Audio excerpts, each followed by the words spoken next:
Old pension scheme, जो कि अभी रिसेंट में बुधवार को honourable chief justice Delhi high court ने ये अहम फैसला सुनाया है हमारे पक्ष में कि जो हम जितने भी अर्धसैनिक बलों के जितने भी जवान हैं उनको ये जो पेंशन है ओल्ड पेंशन ये दी जाए।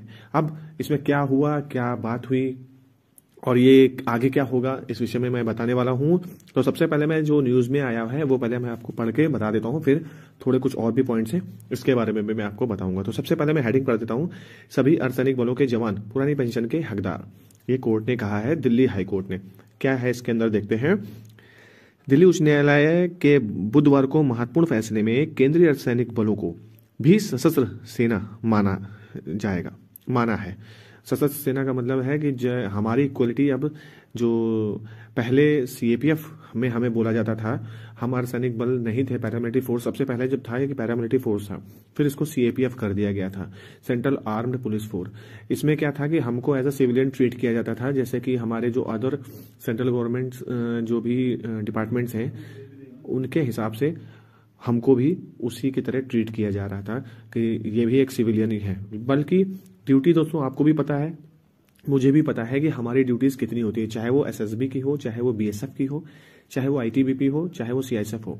हम सारी ड्यूटी सेना के बराबर ही देते हैं, हो सकता है उनसे ज्यादा ही दे देते थे, वो सबको पता है, मैं बताने की इसमें जरूरत नहीं है। आगे बढ़ते हैं।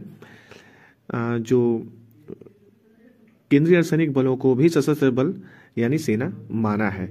इस फैसले से केंद्रीय अर्धसैनिक बलों सीएसएफ कि वह हजारों कर्मचारी पुरानी पेंशन व्यवस्था के दायरे में आ जाएंगे जिन्होंने 2003 के बाद सेवाएं शुरू की थी। सभी को पता है दोस्तों, 4 के बाद 2004 के बाद जो हम लोग को एनपीएस में डाल दिया गया था न्यू पेंशन स्कीम के तहत, जो कि बिल्कुल बकवास थी, कोई भविष्य नहीं था उसका।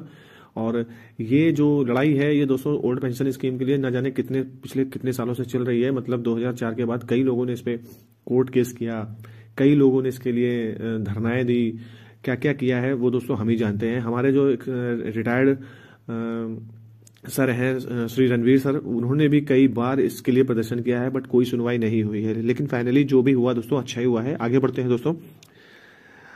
जस्टिस सुरेश कुमार कैथ जी, जो कि दिल्ली हाईकोर्ट के ऑनरेबल जज थे, उन्होंने अगुवाई वाली पीठ में केंद्रीय अर्धसैनिक बलों को सशस्त्र बलों के समान मानते हुए यह फैसला दिया है। कोर्ट ने कहा केंद्रीय सैनिकों बलों के कर्मियों पर नई पेंशन योजना एनपीएस लागू नहीं होगी।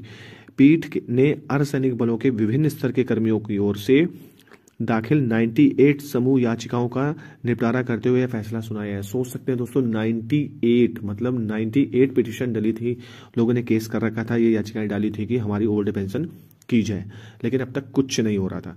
आगे बढ़ते हैं। याचिकाकर्ताओं की वकील अंकिता पटनायक जी हैं, ये वकील थी, इन्होंने बताया कि केंद्र सरकार ने 22 दिसंबर 2003 को नई पेंशन योजना लागू की और इसके तहत सशस्त्र बल यानी सेना को इससे बाहर रखा गया था। जो कि हम सभी को पता है, सेना आर्मी भी इससे बाहर थी, एयरफोर्स नेवी भी इससे बाहर थी, मतलब उनकी पेंशन थी, हमारी नहीं थी। लेकिन केंद्रीय सैनिक बलों को एनपीएस के दायरे में रखा था। यह याचिकाकर्ता परमानंद यादव मामले में अदालत ने कहा कि नियुक्ति के लिए यदि विज्ञापन नई पेंशन योजना की अधिसूचना से पहले निकाला गया है तो नियुक्ति कभी भी हो, व्यक्ति पुरानी पेंशन योजना का लाभ पाने का हकदार होगा, उन्होंने यह बताया है। तो ये दोस्तों अलग मैटर हो गया, अगर इस विषय में मैं आपको बताऊंगा तो वीडियो बहुत लंबा हो जाएगा। अब इसमें किसको किसको लाभ मिलेगा ये बात कर लेते हैं।